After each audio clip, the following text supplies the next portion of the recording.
Hello everyone and welcome back to another episode. Today we're going to talk about Shadowlands pre-expansion patch notes. Basically, I'm going to take you through everything that is in pre-expansion, and this will be a totally complete guide for you, so sit back, relax, and I will learn you everything that is to know about the pre-expansion patch.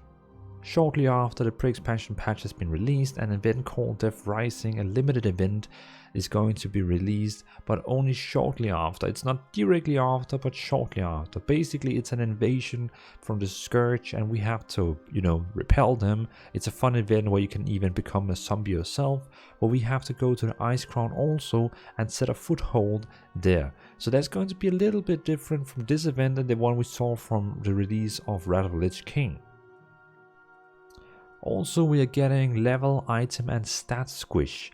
That basically means your level 120 character is becoming down to level 50, your eye level 400 is probably getting down to eye level 50, and your stats is also getting changed a lot. So instead of running around with 400k HP, you're probably going to be a tank with 20k HP. And if you ask me, this is probably one of the most awesome things that I better like the small numbers instead of those 400k HP. Also, we're getting new character customizations, and trust me, there is a lot of new character customization. You can choose between so many new things in there. New skin colors, you can even change your character on the barber shop from female to male and so on. It's unbelievable what we're getting in there. But try and go to the barber shop and see how you can change your character to look more like you. Druids will also be able to go to the barber shop now and choose their form that they want. So you can choose now your bear form and you can choose your cat form. Before you had to go to the transmog window and choose your old Legion artifact weapon, but you don't have to do that anymore, so you don't have to use an ugly weapon anymore. You can just go to the barber shop now as a druid and pick the cat form or bear form you want. It's really cool, and this is probably one of the reasons for why I actually also want to main a druid in the next expansion. We are getting a new starting experience called Exiles Reach. So when you create a new character, you can either choose the old zones or you can choose the new zone. And the new zone called Exiles Reach is really cool. So if you're creating a new character, you should definitely try it out. It's a really fun story where you try out new campaigns and all that. I really enjoy playing it, and you will be coming from level 1 to 10 character, and then you can do whatever you want after that. But it's really worth shot, and Blizzard is really doing a great job here for making new players actually like the game. And also for experienced players who already have reached level 50 with one of your character, basically max level in Battle for Azeroth, you will now be able to do something called Timewalking Campaign. That basically means when you level a new character from level 10 to 50, you can choose which expansion you want to fully level through. So you don't have to anymore like jump from each expansion to jump. You basically now just go to Stormwind or Orgrimmar and talk with Chromie near the embassies, and then you tell her, I want to level through Cataclysm, Wrath of the Lich King, whatever you want, and then you will be leveling full from 10 to 50 through that experience. So you don't have to jump between expansions anymore. That is really cool. We're also getting something called the Newcomer Chat. So if you're a new player, you create a character from scratch, you will be able to enter the Newcomer Chat. It's actually automatically being added to you. You will be able to chat with people, ask questions and so on. But when you reach level 20, you will be kicked out again, because then Blizzard feel you are good enough to actually play the game and enjoy it. But from level 10 to 20, you will be able to join Newcomers Chat and learn a lot of cool things. The cool thing is you can actually also be a guiding player. So that means you can guide newcomers. If you have an account in good standing, you have reached level 50, you have completed 3000 quests, you have earned at least 2 of the following achievements: Tariq Trio, Rival, Battle for Azeroth Season 4, or Battle for Azeroth Keystone Conquest Season 4, The Walking Dream, or we have the technology, it's called that. If you have all that, then you will be able to be a guide, and you can join the Newcomer Chat and, you know, basically sit and answer people's question. And also I think there's something else you can do, but the most reason for why you become this is then you can join the Newcomer Chat as a veteran player, and you can help people out in the game. So if you really just sit there and want to help people, well, there's coming this guiding system where you can just help new players as much as you want. Also, flying in Warlords of Draenor and Legion no longer require earning the achievement Draenor Pathfinder and Broken Idol Pathfinder Part 2. So basically, yeah, you can fly in Warlords of Draenor and also the expansion Legion. So you can fly basically in those two expansions now without any requirements. The only place you still cannot fly then is in Battle for Azeroth, but that's probably coming when next expansion after Shadowlands is coming also.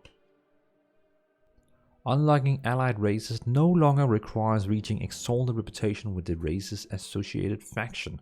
Basically, you just have to go over there, you know, unlock the territorial, you know, complete all the quests there, get an achievement, so you have completed the quests, and boom, you're able to unlock them. So the Blizzard is making this very easy for people now to unlock allied races instead of you have to farm Exalted, because it doesn't really make sense to farm Exalted when a new expansion is out and you have to grind over there.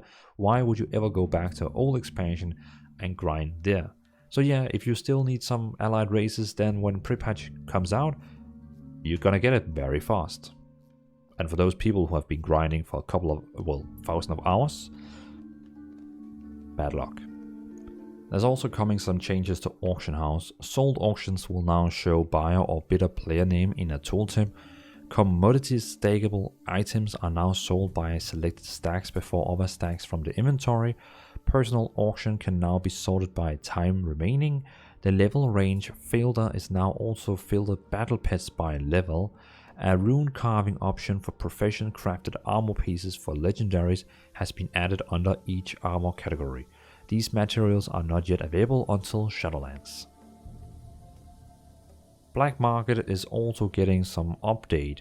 Before you can now access Black Market, max level is now required to access the Black Market auction house, and also the mighty Caravan Brutosaur is no longer sold by vendors and will now be occasionally available on the Black Market auction house.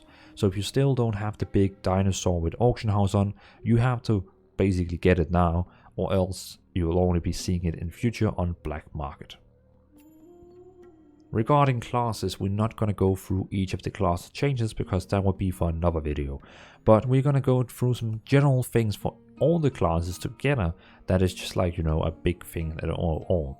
So most non-periodic damage or healing abilities on classes will have 5% variance on each individual use. Power Word Fortitude, Arcane Intellect and Battle Shout gives 5% of the respective stats, but was 10. So basically it got a nerf, so those stats are not really, well, buffs are not really that strong anymore, since it's only 5% boost now instead of 10. Area target spells can now be cast at the player position using self-cast modifier keys. And abilities like Mortal Strike and Bound Poisons is now dealing double effect against creatures. So before it was only 25% against players and 25% against monsters, but now it will be 50% against monsters and only still 25% against players.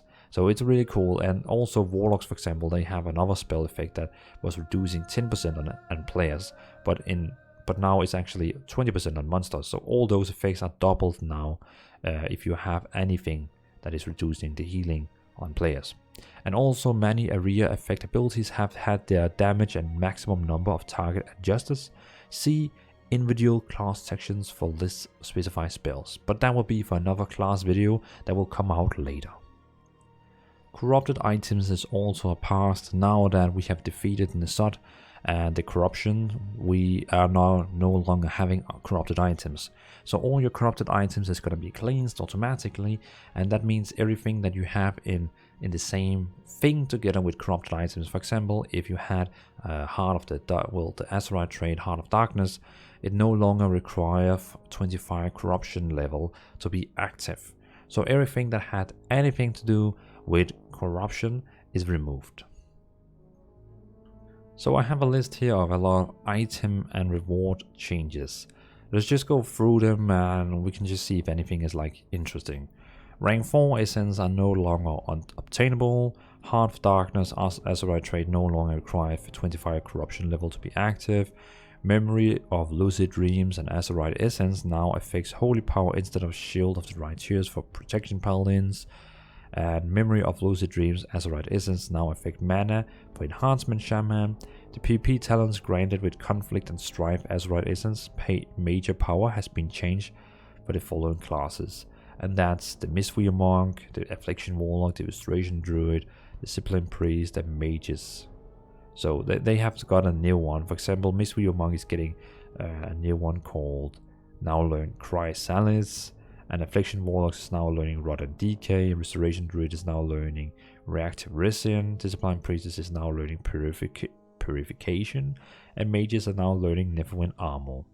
All Legion legendary item bonuses no longer is active. Leatherworking drums now provide 15% haste but was 25%, so also a big nerf on that. War Scrolls of Battle Shout, Intellect and Fortitude can no longer be used by characters above level 50. Many consumables now have 5-minute cooldown. Water now regenerates mana slower in first second you begin drinking, increasing to a rapid return as you drink continuously. Wow, that means in PvP, player versus player, that you can actually not just drink fast and go in battle again. It's only like helping you in the end. That is pretty impressive. Reduce the amount of value that Critical Strike, Haste, Mastery and Versatility secondary stat provide when reaching high threshold. Heirloom no longer have experience bonuses and now a set bonus. The new set bonus can be obtained from all heirloom pieces except weapon and trinkets. If you have 2 heirlooms, rested experience consumed is reduced by 30. Wow. If you have 3, increase your out of combat regeneration in the outdoors, normal, dungeons and battlegrounds, and also outdoors. If you have 4 heirlooms, you gaining a level triggers burst of knowledge, dealing holy damage to nearby enemies and granting you 40% primary stat for 2 minutes. Defeating an additional enemies extend this effect up to 2 additional minutes. Cool. If you have 6, rested experience consumed is reduced by additionally 30. So that means it will actually be 60% then. That's pretty good. Elixir of Ancient Knowledge, Elixir of Rapid Mind, and Excess Potion Accelerated Learning will become poor quality and no longer usable. I think those are the leveling potions. The Draught of 10 lands will retain the 10% experience bonus, but will now be capped at level 50. Glyphs that change the appearance of a druid form are now one-time use and unlock the appearance permanently at the barber shop. PvP weapons illusions can now be used by all characters across the account. Wow, PvP weapon illusions. So that means if you have a character who got, 2.2k rating, you can probably use it on all your characters now. You can no longer champion a Mist of Pandaria faction for bonus reputation. Okay. Talking about player versus player, Battle for Azeroth Season 4 will end with the launch of the Shadowlands Pre-Patch. During the off-season, Mythic Keystone dungeons will still be playable using Season 4 affixes and rewards, but their seasonal achievement will no longer be available. Additionally, it will still be possible to queue for rated PvP rated based on your Season 4 rating, but titles and associated rewards will no longer be earnable. All gladiator mounts and titles, including those from previous season, can be used by all characters across the account to the mount and the titles were earned on. Can be used by all characters across the account, the mount and the title were earned on. That's pretty cool. So if you have earned any cool gladiator thing or anything like that, you can use it on all your characters now, as long as the same account. I like that. Gladiator's Medallion, Adaption and Relentless has been removed from Honor Talents. The functionality of removing control empowering effect will be restored as a powerful PvP trinket option that can be purchased with Honor from Annika Melee in Hall of Legends in Orgrimmar and Alice Fisher in the Champions Hall in Stormwind. Oh, okay, so they're going to bring PvP trinkets back. That's a very, very interesting fact. We're also getting a lot of new enhancement to the interface of the game, and I will just go through a long list of interface things and probably show some of them on the screen while talking about them, so hold your pants because this list is a bit long. A navigation marker will now appear on screen to direct you to quest objectives, reducing the need to open and close the map. Pins can now be placed on the world map by pressing Ctrl left click at the target location. The map pin can be tracked with the navigation marker and shared in chat. Druids are now able to customize the shapeshift forms, including artifact appearance in the barber shop separately from their hair color and weapon transmog. Campaign quests now have separate header in quest tracker. There is now a collapse button for each section in the quest tracker. Player spells have been rearranged in the spellbook. Each class now has a tab that shows abilities that are available to all players of that class, with specific spells appear under individual specialization tabs. So basically you have a tab for each of your spec, and you have a tab that is like spells that you can use in all your specs. Hovering over the resource bar will show you the tooltips at the cursor location instead of in the right corner. Using self-cast key modifier on friendly target location, spells now place it at your location. You can now adjust key bindings when mousing over an action or micro menu button from the new quick keybind mode option in the key binding menu. They have definitely borrowed that from Bartender. Encounter abilities are now searchable in Adventure Guide search field.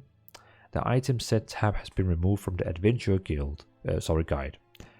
Group leaders can now start a countdown timer using group manager tools or by typing /countdown10. Auction house and player mail notification will now show on the character selection screen, so you don't have to log in to know if you have mail on any of your characters. The UI scale setting has moved from advanced section to the graphics section in system settings. New accessibility options are now available in interface settings, like added motion sickness options.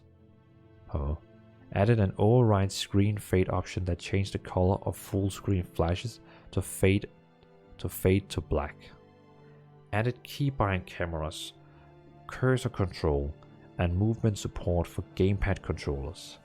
Wow, added keybind camera, cursor control, and movement support for gamepad controllers. So basically you can play with a controller now if you have an Xbox or PlayStation controller. Cinematic subtitles are now defaulted on. I like that. The ability to join a Battle.net group voice chat from Game Client has been temporarily disabled. The credit screen has been updated and redesigned for Shadowlands. The Brawlers Guild is now temporarily closed, and this is something that will return in the future, but as it is right now, it's going to be disabled, basically closed, but it will come back again.